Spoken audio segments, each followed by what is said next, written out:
Για να τις απολαύσουμε όλοι. Περνάμε τώρα στον Οδυσσέα Βογιογλίου, ο οποίος θα μας παρουσιάσει μια νέα μοναδική Friday συνταγή. Οδυσσέα, ο λόγος δικός σου. Καλησπέρα και από μένα, παιδιά.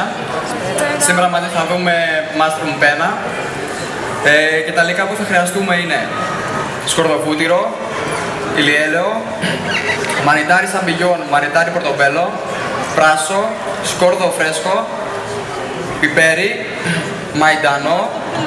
Θα σβήσουμε με λευκό κρασί και με ζωμό κότας και μετά θα βάλουμε την λευκή σάλτσα, την παρμεζάνα, τα μακαρόνια και θα στολίσουμε με βασιλικό. Ας ξεκινήσουμε. Βάζουμε το τηγάνι πάνω στη φωτιά, βάζουμε ηλιέλαιο, ένα teaspoon, επίσης βάζουμε βούτυρο, σκορδοβούτυρο. Ο λόγος που βάζουμε και βούτυρο και λάδι είναι για να μην μας κάψει το βούτυρο. Άμα βάλουμε λάδι δεν θα καεί το βούτυρο. Θα κόψουμε τα μανιτάρια μας. 40 γραμμάρια βάζουμε πορτομπέλο. Και 60 γραμμάρια σαμπιγιόν.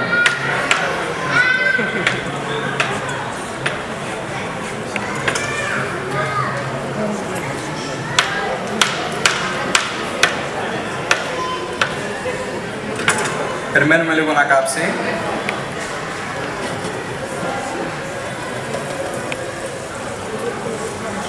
Λοιπόν, αν έχετε κάποιες απορίες, οι σέφοι μας είναι εδώ για να σας τις λύσουμε. Όχι μόνο για τις συγκεκριμένες συνταγές, αλλά και γενικότερα. Άμα έχετε μαγειρικές απορίες, ο Οδυσσέας εδώ να απαντήσει. Μην τρέπεστε καθόλου. Εντάξει. Θέλει να ρωτήσει κάποιος κάτι όσο μαγειρεύουμε? Εγώ παράλληλα έχω προσθέσει τώρα, έχω βάλει στο τηγάνι μου αφού έχει κάψει το πράσο και τα μανιτάρια. Όπα. Θα τα σοτάρω 2-3 λεπτάκια. Παρακαλώ, άμα κάποιος έχει ερωτήσεις για κάτι, μπορεί να ρωτήσει.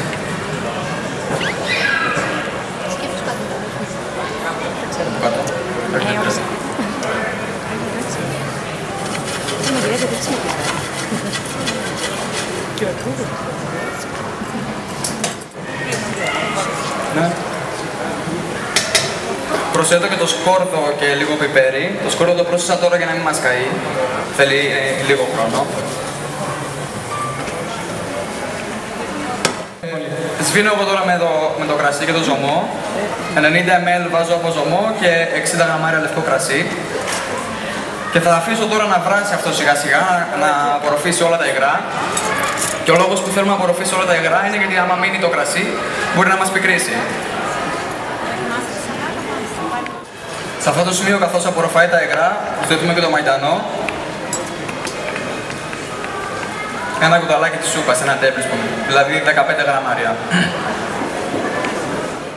Οδυσσέα, υπενθύμησες παρακαλώ τον κόσμο, τι έχουμε κάνει μέχρι τώρα. Okay. Λοιπόν, βάζουμε ένα τηγάνι στη φωτιά. Ρίχνουμε σκορδοβούτυρο, ένα teaspoon και ένα teaspoon ηλιέλαιο. Είπαμε ο λόγος που βάζουμε και βούτυρο και ηλιέλαιο είναι για να μην μας κάψει το βούτυρο. Αφού ζεσταθεί, ρίχνουμε πράσο, 40 γραμμάρια, μανιτάρι πορτομπέλο, 40 γραμμάρια, μανιτάρι σαμπιγιόν, 60 γραμμάρια. Τα σοτάρουμε λίγο για 3-4 λεπτά και μετά ρίχνουμε το σκόρδο, γιατί δεν θέλουμε να μας κάψει, να το βάλουμε από την αρχή θα μας κάψει, και το πιπέρι. Σβήνουμε με το ζωμό και το κρασί και καθώς περιμένουμε να απορροφήσει όλα τα ζουμιά, ρίχνουμε και το μαϊντανό. Μέχρι στιγμής έχουμε κάνει αυτά. Λοιπόν, έχει απορροφήσει το κρασί, έχει εξατμιστεί τελείως. Σε αυτό το σημείο βάζουμε την κρέμα γάλακτος, 90 ml. Και για να βοηθήσουμε να δέσει η σάλτσα και να γίνει και πιο νόστιμο, βάζουμε και ένα tablespoon παρμεζάνα. Και το αφήνουμε πάλι να δέσει. Ρίχνουμε το μεταξύ και τις πένες μας μέσα, 170 γραμμάρια. Και θα δέσουν τώρα όλα αυτά μαζί. Σε περίπου 3 λεπτά θα είμαστε έτοιμοι. Είμαστε έτοιμοι. Έχει δέσει η κρέμα.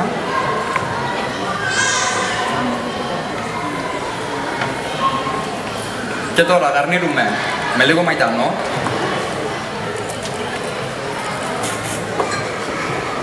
Και βάζουμε και μερικά φύλλα βασιλικού, τα οποία τα έχουμε τηγανίσει μέσα σε λίγο λάδι.